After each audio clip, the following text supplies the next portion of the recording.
민수기 18장에서는 레위인들이 아론의 제사장직에 대해서 도전을 하였습니다. 우리도 너희처럼 여호와 하나님께 가까이 하는 일을 하고 싶다. 그러므로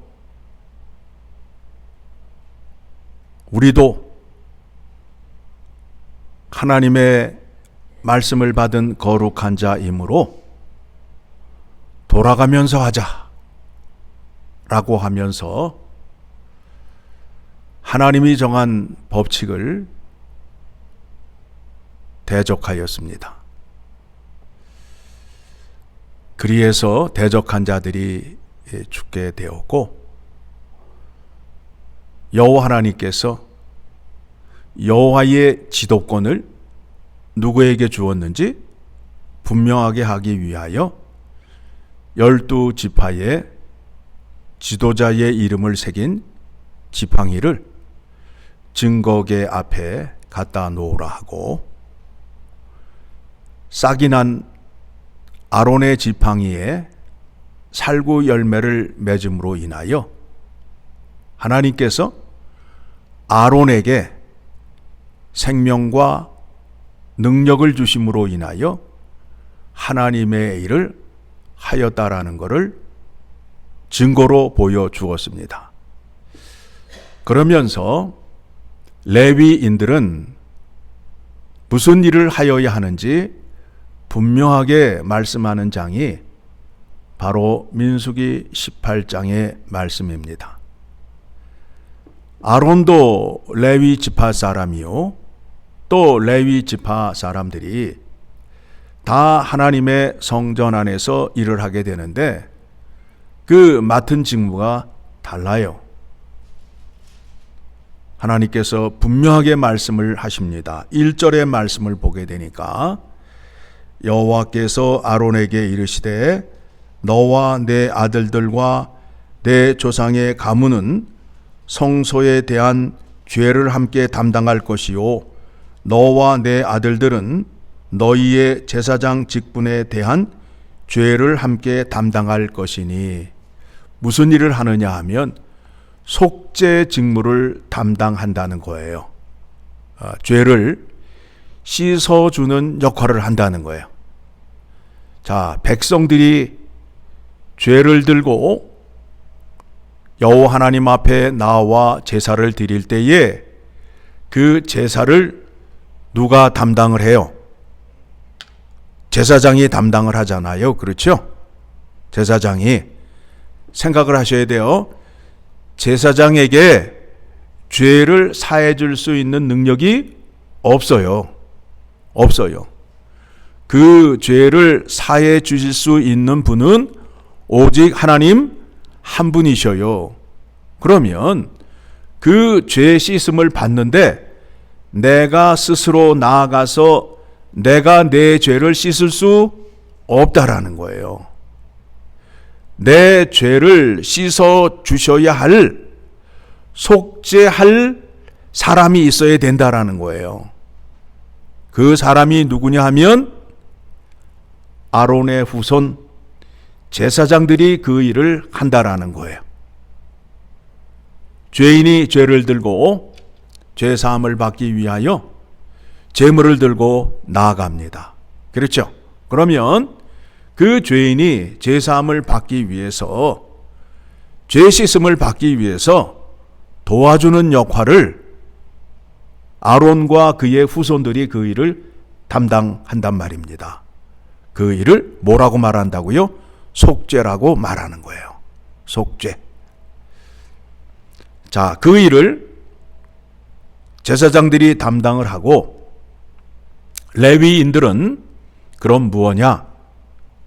여러분, 성전에 나오는 이유가 뭐예요?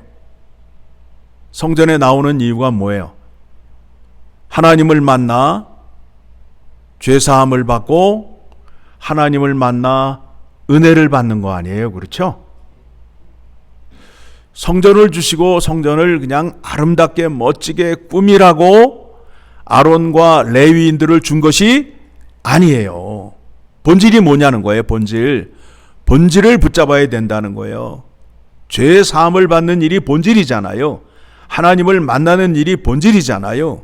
그 일을 제사장이 담당을 하고 레위인들은 그 일이 잘 되게끔 도와주는 역할을 하라는 거예요. 자, 그 말씀이 레위인들은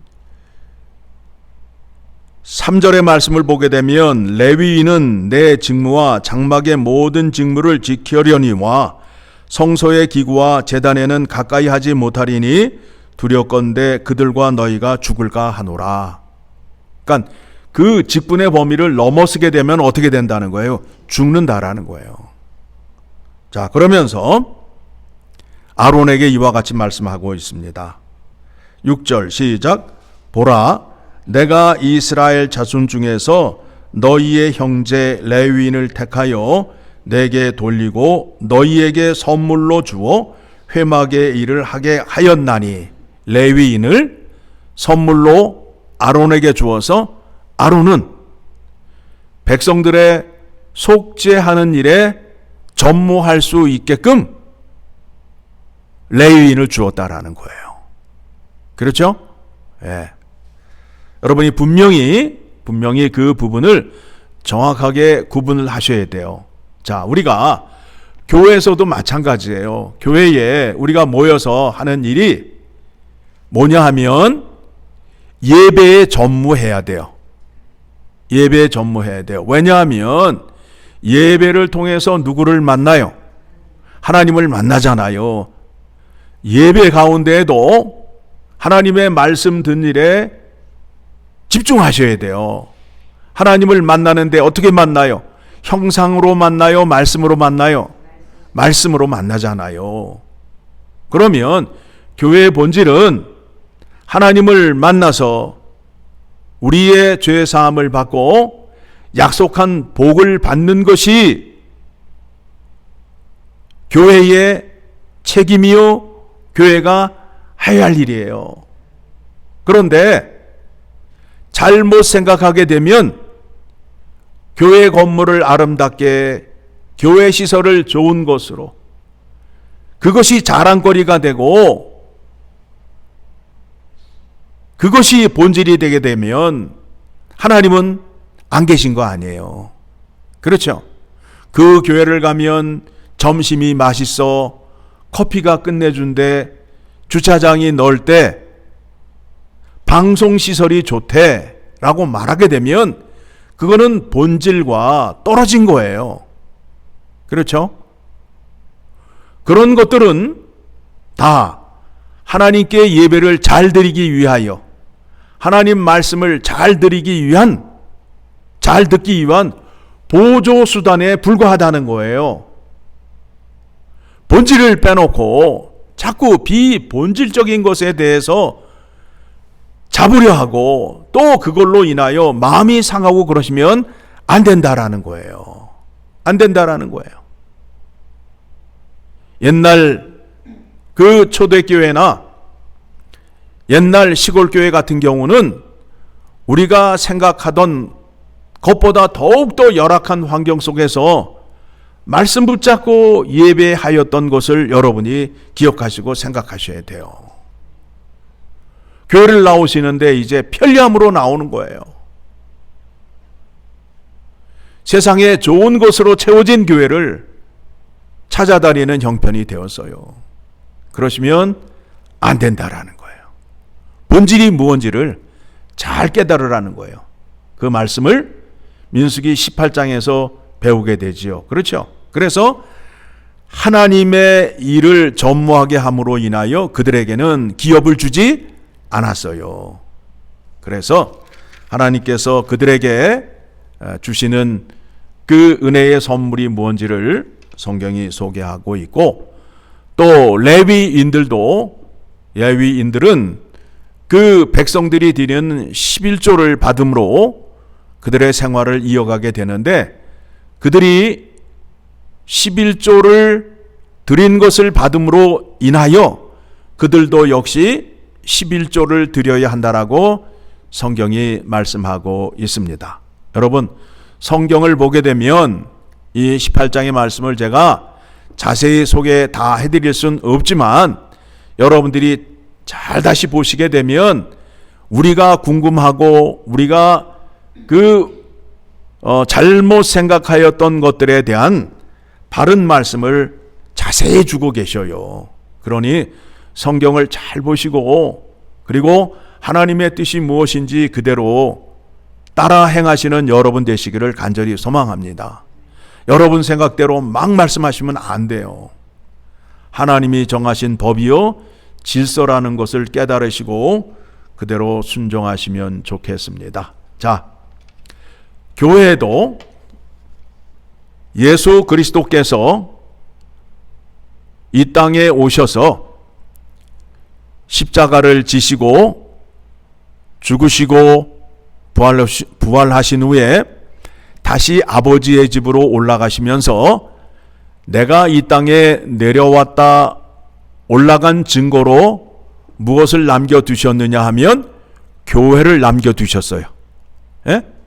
예수님이 성육신 하시고 십자가에 죽으시고 부활하셨잖아요. 그리고 하늘로 승천하셨죠. 그것에 대한 증거가 뭐냐면 교회예요. 교회는 건물을 말하는 것이 아니라 우리를 말해요. 우리. 그렇죠. 그러니까 내가 예수 그리스도의 이름으로 구원을 받았다 하면 예수님의 십자가의 죽으심과 부활에 대한 증거가 나타나야 돼요? 안 나타나야 돼요? 나타나야 된다란 말입니다. 예수님이 이 땅에 오셔서 십자가에 죽으시고 부활하시고 승천하셨대. 그거를 어떻게 믿어? 라고 사람들이 질문을 하면 여러분은 뭐라고 대답을 하셔야 되겠어요? 하늘을 쳐다봐야 돼요? 나를 봐라 하셔야 되겠어요? 나를 봐라 하셔야 된다고. 내가 옛날에는 양아치였는데 이제는 하나님의 사람이 되어서 선한 사람이 되었지 않느냐. 그리고 옛날에는 내 고집불통이었는데 이제는 하나님 말씀 붙잡고 순종하는 사람이 나란 말이다 라고 보여줘야 된단 말입니다. 자, 에베소서 4장 7절의 말씀을 보게 되면 에베소서 4장 7절의 말씀, 우리 각 사람에게 그리스도의 선물의 분량대로 은혜를 주셨나니 그러므로 이르기를 그가 위로 올라가실 때에 사로잡혔던 자들을 사로잡으시고 사람들에게 선물을 주셨다 하였도다. 올라가셨다 하였은즉 땅 아래 낮은 곳으로 내리셨던 것이 아니면 무엇이냐. 여러분이 예수님의 이름으로 구원받기 전에 어디에 있었어요? 죄의 종이었잖아요. 죄의 종이었던 자를 예수님의 십자가의 구원의 능력으로 구원해 주셔서 이제 더 이상 죄의 종이에요? 아니에요? 아니잖아요. 하나님의 사람이 되었잖아요, 이제. 그렇죠? 그것에 대한 증거를 보여주셔야 된다라고요. 자, 그래서 그러한 사람들을 모이게 하였어요. 그게 바로 교회입니다. 교회는 어떤 사람들이 모여요? 예수 그리스도의 이름으로 구원받은 사람들이 모이는 거예요. 한인회와 달라요. 한인회나 교회나 그 똑같다라고 착각하는 사람은 바보예요. 달라요. 교회는 예수 그리스도의 이름으로 구원받은 사람들이 모인 곳이에요. 그래서 그곳에 자 11절 10절 말씀 봅니다. 내리셨던 그가 곧 모든 하늘 위에 오르신 자니 이는 만물을 충만하게 하려 하심이라. 하늘로 올라가신 예수 그리스도가 그 은혜를 교회를 통하여 내려주셔서 교회를 충만케 하시기 위하여 11절 시작. 그가 어떤 사람은 사도로 어떤 사람은 선지자로 어떤 사람은 복음 전하는 자로 어떤 사람은 목사와 교사로 삼으셨으니 이는 성도를 온전하게 하여 봉사의 일을 하게 하며 그리스도의 몸을 세우려 하심이라. 교회에 모여서 하나님의 말씀을 들음으로 인하여, 예수 그리스도의 가르침을 받음으로 인하여 내가 하나님의 사람으로 세워져 가고 공동체가 하나님의 영광을 드러내는 일을 한다라는 거예요. 13절 시작. 우리가 다 하나님의 아들을 믿는 것과 아는 일에 하나가 되어 온전한 사람을 이루어 그리스도의 장성한 분량이 충만한 데까지 이르리니. 그러니까 우리가 여기 모였는데 내 고집과 내 생각으로 모이는 것이 아니에요. 아들을 믿는 것과 아들을 알기 위해서 모이는 거예요. 교회는 그런 곳이에요. 자, 그래서 우리가 누구를 닮아가요? 예수 그리스도를 닮아가는 거예요. 그래서 14절 시작. 이는 우리가 이제부터 어린 아이가 되지 아니하여 사람의 속임수와 간사한 유혹에 빠져 온갖 교훈의 풍조에 밀려 요동하지 않게 하려 함이라. 여러분, 지금도 우리가 겪는 것이 무엇이냐면 진실과 거짓의 싸움 아니에요. 나오기만 하면 거짓말하는 사람들이 있잖아요. 그렇죠? 그 거짓말하는 사람들이 한 팀이 되어서 그 잘 먹고 잘 사는 모습을 우리가 지금 눈으로 보고 있잖아요. 그 속에서 하나님의 말씀을 들고 진실하게 사는 것이 우리의 책임이라는 거예요. 그래서 15절 오직 사랑 안에서 참된 것을 하여 범사에 그에게까지 자랄지라. 그런 머리니 곧 그리스도라. 그래서 그리스도의 충만한 믿음의 분량까지 이르는데 우리의 목표와 목적이 있다라는 거예요. 그러니까 우리가 이 땅에 믿음 생활을 하면서 우리의 믿음이 다 채워지지 않아요. 우리가 어떻게 예수 그리스도의 믿음의 분량을 다 채우겠어요? 날마다 하나님의 은혜가 필요하고 채워도 채워지지 않는다라는 거예요. 그래서 찬송가 304장의 말씀을 보게 되면 바다를 먹물로 삼고 하늘을 두루마리 삼아도 하나님의 은혜, 하나님의 뜻을 다 기록할 수 없다라는 고백을 하잖아요. 매일 기록을 해도 안 된다는 거예요. 16절 시작. 그에게서 온몸이 각 마디를 통하여 도움을 받음으로 연결되고 결합되어 각 지체의 분량대로 역사하여 그 몸을 자라게 하며 사랑 안에서 스스로 세우느니라. 여러분, 우리가 하여야 할 일이 무엇이냐면 우리는 예수 그리스도의 몸의 지체예요. 머리가 예수 그리스도가 되시는 거예요. 그리고 우리는 그 몸의 지체가 되어서 머리가 명령하는 대로 손은 손의 역할을 잘하면 되고, 손 안에 또 뭐가 있어요? 손가락이 있잖아요. 손가락 안에 또 뭐가 있어요? 마디가 이렇게 있듯이 교회 안에는 이와 같은 조직으로 되어 있어서 손가락이 자기가 맡은 일만 잘하면 돼요. 전화번호만 잘 찍으면 돼. 그렇죠? 예, 이 손가락이 전화번호만 잘 찍으면 된다고. 맞아요, 안 맞아요? 이 손가락은 전화번호만 잘 찍으면 되잖아요. 이 손가락은 코딱지 팔 때 잘 파면 되고. 그런데 여러분 한번 해보시라고. 이 손으로 코딱지를 팔려면 어떻게 돼요? 안 되고 힘들잖아요. 맡은 분량이 있다라는 거예요. 자기가 맡은 일을 잘 할 때에 하나님께 영광을 올려드리는 거고, 또한 하나님은 그것으로 영광을 나타내신다라는 거예요. 내가 교회에서 믿음의 분량이 얼마만큼이고 또 내가 맡은 직분이 무언지를 생각하셔야 돼요. 목사는 목사답게, 장로는 장로답게, 권사는 권사답게, 집사는 집사답게 생각하시고 행동하셔야 된다고요. 그런데 만일 목사가 하나님 말씀도 모르고 말씀 전하는 대로 살지 않으면 뭐라고 그래요? 사람들이 저것도 목사야 라고 지탄하잖아요. 그 소리를 듣게 되면 그거는 목사로서 자격이 없는 거예요. 여러분의 직분에 맞는 생각과 행동을 하셔야 됨을 오늘 말씀을 통하여 확인하시고 그대로 행하심으로 인하여 하나님께 영광 올려드리는 여러분의 믿음과 삶이 되시고 영광을 돌려드리는 자에게 약속한 복이 충만함을 기억하시기 바랍니다.